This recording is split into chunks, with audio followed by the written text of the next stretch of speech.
여러분도 아시다시피 당시 가장 큰 황금기를 누렸던 곳은 아테네였어요. 그리고 소크라테스는 그 기원전 5세기 사람이었는데 이분은 여러분도 알다시피 플라톤이라는 제자를 만들었고 또 플라톤은 아리스토텔레스는 제자를 만들었고 이 분들이 오늘날 서양 사상, 기독교 사상을 포함해서 서양 사상에 가장 큰 영향을 준 위대한 거인들이라는 것도 여러분이 아실 거예요. 플라톤이 만든 대표적인 것이 아카데미라는 그런 단체였습니다. 그런 학교였습니다. 우리가 오늘 무슨 아카데미라고 부르는데 그것이 어원이 플라톤이 맨 처음에 만든 학교가 아카데미였기 때문에 거기서 나온 거예요. 소크라테스는 여러분도 알다시피 되게 못생기고 그리고 아무런 기록을 남기지가 않았어요. 그래서 사람들이 소크라테스가 오늘날 서울대학교 철학과 교수로 온다면 논문이 없어서 아마 테니어를 못 받고 잘릴 거라 그래요. 그런 농담을 해요. 그럴 정도로 소크라테스가 한 일은 하루 종일 밖에 나가서 젊은 애들하고 대화하고 떠드는 것뿐이었고 글은 하나도 안 남기고 오늘날 우리가 소크라테스에 대해서 아는 것은 그 제자인 플라톤이 어마어마한 그 기록을 남겼기 때문에 우리가 소크라테스를 알고 있는 거라고 합니다. 많은 부분은 실제로 플라톤은 자기 스승 소크라테스에서 기술했지만 또 많은 부분은 자기가 하고 싶은 말을 소크라테스의 입을 빌려서 하지 않았나 생각을 해요. 여러분도 알겠지만 플라톤은 원래 레슬링 선수였어요. 예? 어떻게 한마디로 운동선수였는데 오늘날 이렇게 큰 업적을 남긴다는 게 믿어지지가 않죠. 그래서 여러 가지 책을 썼는데 그 중에 대표적인 게 대화편, 국가, 리퍼블릭 이런 같은 그 위대한 업적을 남겼습니다. 국가, 리퍼블릭은 우리가 미국에 유학 가가지고 아까 제가 교양이라 그랬는데 아이비리그 대학이라는 미국 학부에서 가장 많이 보는 교과서입니다. 그러니까 미국에 가면 미국의 대학을 다니면 이 리퍼블릭이라는 책을 어마어마하게 분석하고 공부하고 해서 이것은 정말 그 공자가 책을 너무 많이 봐가지고 책 표지를 몇 번 갈았다고 할 정도로 리퍼블릭 국가라는 책은 어쩌면 서양 학문에서 가장 으뜸인 책입니다. 네? 이런 책들이 사실은 지금 읽어보면 되게 읽기가 어려워요. 우리가 그냥 소설이나 이런 거하고 완전히 다르게 읽기가 어려운데 이것을 읽고 글을 통해서 생기는 자신감은 진짜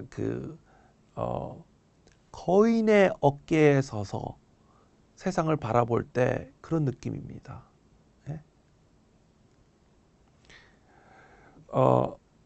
플라톤이 주장했던 것은 우리가 서양 사상의 모든 원류가 소크라테스와 소크라테스는 그런데 아무 글을 남겼지 않았기 때문에 결국에는 이제 플라톤이라고 생각이 되는 플라톤이 결국에는 원조가 되는 셈인데 플라톤은 리퍼블릭에서 어떻게 해야지 나라가 바르게 쓰고 사회가 똑바로 쓰고 하는가에 대해서 얘기했습니다. 가장 이상국가에 대해서 얘기를 했고 또 그러한 노력과 거기에 대한 답이 오늘 서양 학문의 가장 큰 원류라고 생각하시면 됩니다. 플라톤은 뭐 소크라테스를 따르고 아주 되게 글을 잘 썼지만 이런 수학자가 아니었기 때문에 수학에 대한 기록은 없고 하지만 그 밑에서 그가 만든 아카데미 밑에서 아주 유명한 수학자들이 공부해서 이런 수학 제자들을 배출하는데 큰 기여를 했다고 하고 그만으로도 플라톤은 수학에 아주 큰 업적을 남긴 거예요. 대표적인 사람이 유클리드. 유클리드가 얼마나 대단한가 하는 것에 대해서는 제가 좀 이따 말씀을 드리겠습니다. 그 다음에 에우독소스 같은 수학자들이 이 플라톤이 만든 아카데미 밑에서 공부했습니다. 우리가 그 철학에서 중요하게 생각하는 게 뭐냐면 무엇이 진짜 리얼리티인가 현실인가. 예를 들어서 개미는 그 앞만 보고 있고 조그만 개미가 어떻게 사람이라는 것이 존재하고 그 사람이 어떤 행동을 어떤 생각을 갖는 걸 개미가 어떻게 이해하겠습니까? 그래서 많은 사람들이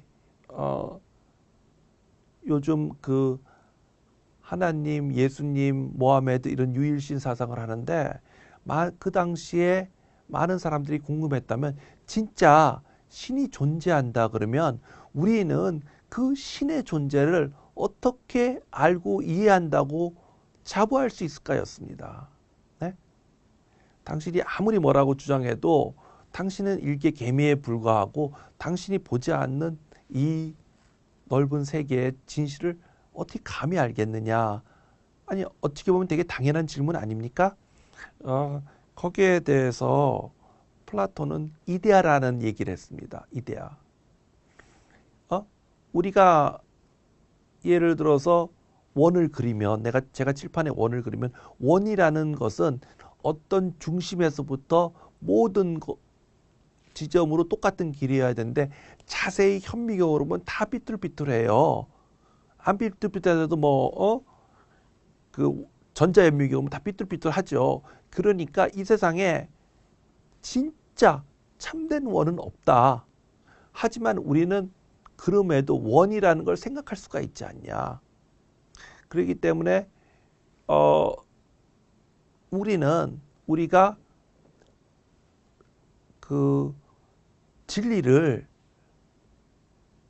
이런 세상의 이런 여러 가지 현상들을 보면서 진리도 알 수 있는 게 아니냐 하는 게 그 플라톤의 아주 생각이어서 인간은 절대 진리를 이해할 수 있다라고 생각했습니다.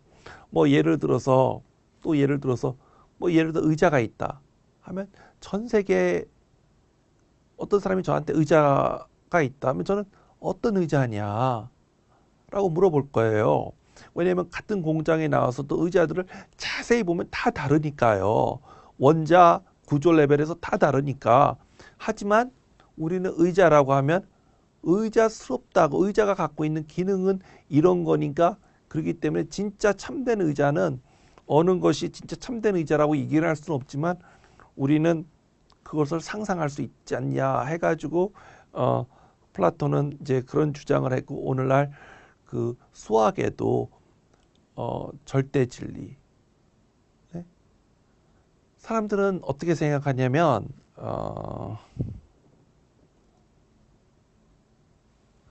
간단한 것은 아름답고 아름다운 것이 진리다라고 생각합니다.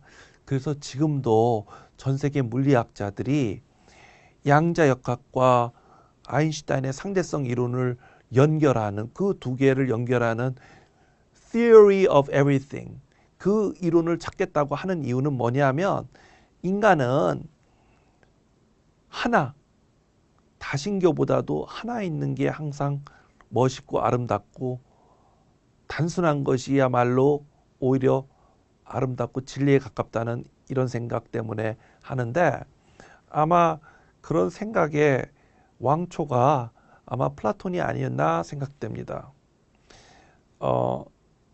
아리스토텔레스는 반대로 플라톤에서 배웠지만 나와서 또 다른 그 학교를 리시아라는 학교를 만들어서 또 많은 제자들을 키워냈는데 아리스토텔레스는 주장했던 게 뭐냐, 모든 진리는 상대적이다. 예를 들어서 김구 선생님은 한국에서는 영웅이지만 일본에는 테러리스트 아니냐, 그런 식으로 세상의 모든 가치나 거기에는 상대적인 거다라고 해서 하여튼 이 세 사람이 큰 업적을 남겼고, 특히 아리스토텔레스는 수학자가 아니고 얘기하자면 생물학자였지만 아리스토텔레스 사상이 르네상스가 일어나기 중세 시대에 가든 절대 진리로 알려져 있었습니다. 그러니까 아리스토텔레스한테 무거운 물질이 있고 가벼운 물질이 떨어진다 그러면 어느 게 먼저 떨어지겠냐 그랬으면 아리스토텔레스는 당연히 무거운 게 떨어지지 했는데 갈릴레오가 후에 똑같이 떨어진다는 걸 얘기하고 아리스토텔레스가 틀렸다는 걸 증명해서만이 오늘날 우리가 이런 큰 학문을 발전시킬 수 있었다 그래요. 지금 이 그림은 플라톤의 나중에 르네상스 시대 때 화가가 그린 플라톤의 아테네 학당인데, 요 맨 밑에 보면 유클리드가 바닥에서 기하를 그리는 게 나타나고 있습니다. 다음.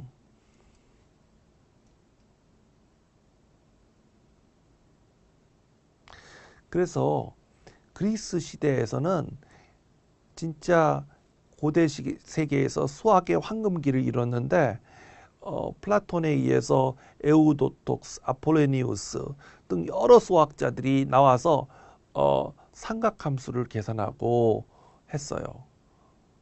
이런 삼각함수는 나중에 우리가 근대에 들어서 그게 정말 정확했는지 알아전까지는 그 1000년 넘게 이 모든 도형과 측량의 기본이었습니다. 그리고 이런 사람들은 이 시대에 이 사람들이 개개인이 다 그런 업적을 내지는 않았지만 얼마나 많은 사람들이 있었길래 이 사람들이 쓴 글을 보면 많은 우리가 지금도 교과서로 받아들이고 있는 사실들이 여기에 기술되어 있는 걸 알 수가 있습니다. 다음. 여러분도 이제 알렉산드리아라는 도시를 들어봤을 거예요. 그리스가 마지막에는 마케도니아라는 나라의 합병이 되고 그 마케도니아의 왕의 아들 알렉산더가 그 당시에 지중해뿐만 아니라 저기 인도까지 당시로서는 가장 큰 영토를 확장했지 않았습니까? 그래서 그 사람이 자기 업적을 기르기 위해서 이집트의 나일강 입구에 알렉산드리아라는 도시를 짓고 거기에 아주 당시 오늘날로 치면 대덕처럼 많은 학자들을 다 모이게 하고 양성했고 알렉산드리아에 많은 파피루스가 쌓여 있었다고 그래요. 그래서 그 당시 중세시대의 모든 널리지가 거기에 있었다고 그래요. 어떻게 보면 요즘으로 치면 구글 본사가 있었던 셈이죠. 네? 근데 또 재미난 건 뭐냐면 알렉산더가 여러 나라를 지배했기 때문에 사실 이곳저곳에 자기 이름을 따라서 알렉산드리아라는 데를 되게 많이 만들었다 그래요.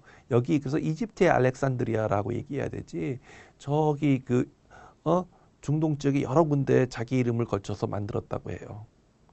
그래서 오늘은 먼저 이제 알렉산드리아의 되게 대표적인 유클리드라는 사람에 대해서 말씀을 드리겠습니다. 다음.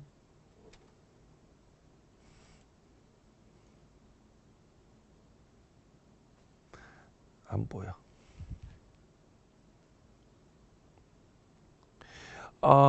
유클리드의 가장 대표적인 업적이라고 하면 여기 우리말로는 원론이라는 책이에요. 유클리드가 아까도 얘기했지만 플라톤 그러니까 기원전 사람이었는데 이 유클리드가 쓴 원론이라는 책은 당시에 알려져 있는 수학을 그리스의 수학을 다 집대성한 것인데 오늘날까지도 교과서로 쓰이고 있습니다. 그러니까 거의 2000년 동안 베스트셀러였어요. 성경 다음으로 가장 많은 버전으로 출판된 책입니다. 그래서 뉴턴뿐만 아니라 뭐 최근에 러셀이나 심지어 그 앨런 그린스팬 같은 미국의 연방 의장도 뭐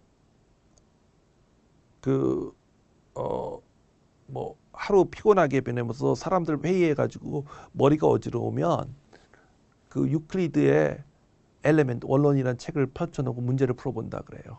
네? 그러니까 그 대단한 책이죠. 그래서 지금도 근대 세계에서는 사람들이 다 야 유클리드 몇 번째 정리, 몇 번의 엑시엄, 몇 번의 공리 이런 것들을 다 알 정도로 유클리드가 원론이라는 책을 만들었는데 이게 하여튼 그 물론 당시 이후에 계속 개정이 되고 했지만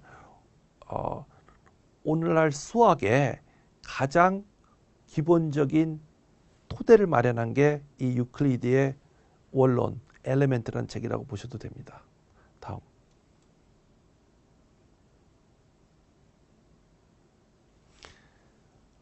그 다음에 로마, 그리스 시대에서 대표적인 사람이 여러분도 아는 잘 아는 아르키메데스라는 사람이에요. 아르키메데스는 아주 그 시라쿠사라는 동네에 있었는데 이 사람이 로마 군대를 많이 격퇴시키고 해서 여러 가지 발명품을 만들었는데 그래서 자기가 그 유레카 뭘 발견했다 했다가 그 말을 못 알아듣고 로마군이 찔러서 죽였다고 하는 아주 그런 일화도 남겨져 있지 않습니까? 아르키메데스는 처음으로 수학을 자연이라는 물리 현상과 연계시켜서 어떻게 보면 이 고대 시대의 뉴턴이었습니다. 네? 이 고대 세계의 뉴턴이었고, 그러니까 수학을 단순히 그런 어떤 수학 자체가 아니라 이것을 발전시켜서 자연 현상을 설명해 보려고 했어요. 유체역학이라든가 그런 수학 그 저울이나 이런 걸 이용해서 왕관의 무게도 재고 하지 않았습니까? 다음. 그래서 아르키메데스가 한 것 중에 하나가 실진법인데 예를 들어서 우리가 이런 원의 면적을 알거나 반지름을 알려고 한다 그러면 예를 들어서 맨 처음에는 오각형으로 하지만 나중에는 육각형, 팔각형 이런 식으로 자꾸만 조금 나가게 되면 결국에는 원에 근사한다는 것을 알아냈고 이런 기법은 아직도 우리가 그 근사하고 하는데 쓰이는 그런 아주 수학적인 논리 체계거든요. 이런 위대한 업적을 남기고 고대의 뉴턴이라고 생각하시면 됩니다. 다음. 뿐만 아니라 이 그림에서 보듯이 지구가 되게 무겁지만 자기한테 아주 그 지구를 올릴 수 있는 디딤돌만 주면 자기가 아주 긴 지렛대를 이용해서 지구를 들겠다라고 해서 그 수학뿐만 아니라 이런 자연현상, 이런 그 뉴턴 같은 이런 그 생각을 많이 했던 사람으로 하고 어쩌면 진짜 우리 계산과학에서 가장 영웅으로 삼아야 될 사람이 저는 유클리드는 좀 순수 수학이고 계산과학이라 그러면 아르키미데스를 우리의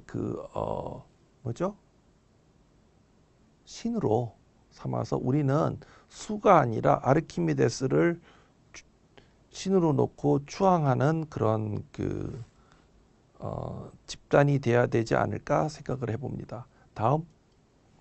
앞서도 말씀드렸듯이 이런 투석기라든가 펌프 같은 이런 물질들을 이걸 고안했고 또 이런 것들을 많이 그런 병기를 만들어서 로마군을 괴롭혔기 때문에 로마군이 나중에 시라큐스를 점령한 다음에 아르키메데스를 죽이게 되지 않았습니까? 참 불행한 일이죠. 다음.